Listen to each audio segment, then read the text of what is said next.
language, however it may have been schooled by the example of older stylistic masters.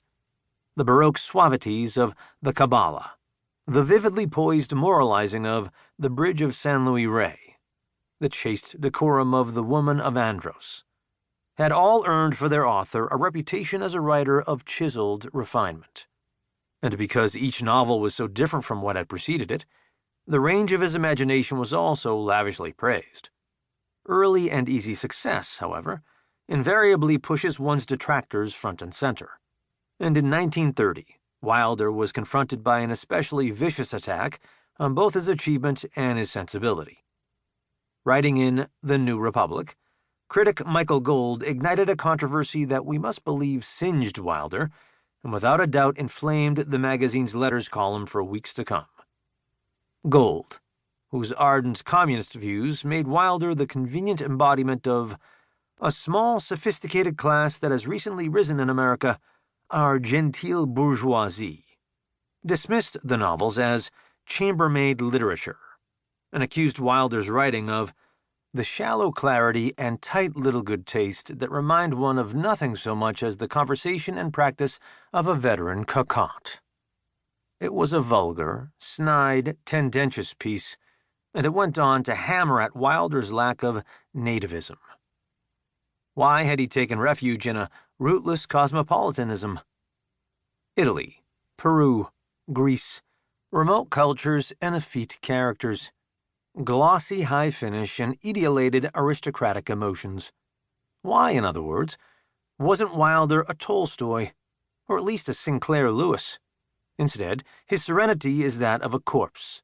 Prick it, and it will bleed violet ink and aperitif. Why won't Wilder plunge into the burly realities of American life?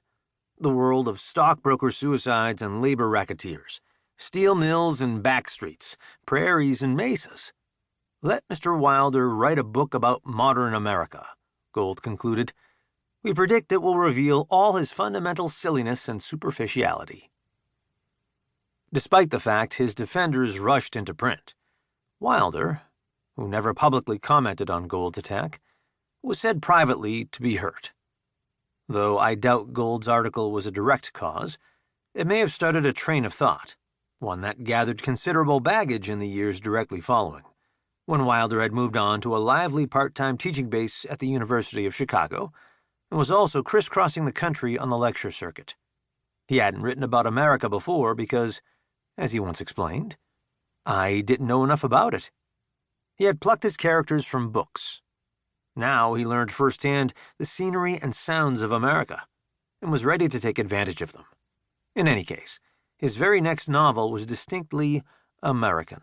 It set itself down in the Mississippi Valley and points west during the Depression, offered an array of social types, analyzed their living conditions and legal system, and probed both the country's beliefs and its true religion. Business. It was enough to warm any Marxist's heart. In a letter to John Dos Passos, Edmund Wilson wrote, Thornton Wilder has taken up the challenge flung down by Mike Gold and written the best book of his life. I wish you would overcome your prejudice against him and read it. It would be inaccurate to claim that Wilder had deliberately remade himself as a novelist, had, as it were, gone native, though Our Town arrives just 3 years later. The settings and characters of Heaven's My Destination bear subtle affinities with Wilder's fiction, both earlier and later, and its hero, George Brush, shares the ardent loneliness of all of Wilder's protagonists. But it is fair to say that Wilder did turn from the exquisite cadences and lambent, layered textures of his first 3 novels. His style here is drier, flatter, jumpier. It's the effort to create an American speech for his book, to give its narrative the clipped moral tone of its caste and culture. It's what might be called a Grant Wood style. Of course, Wilder was not writing a satire, though he's content to skewer pretensions and injustices.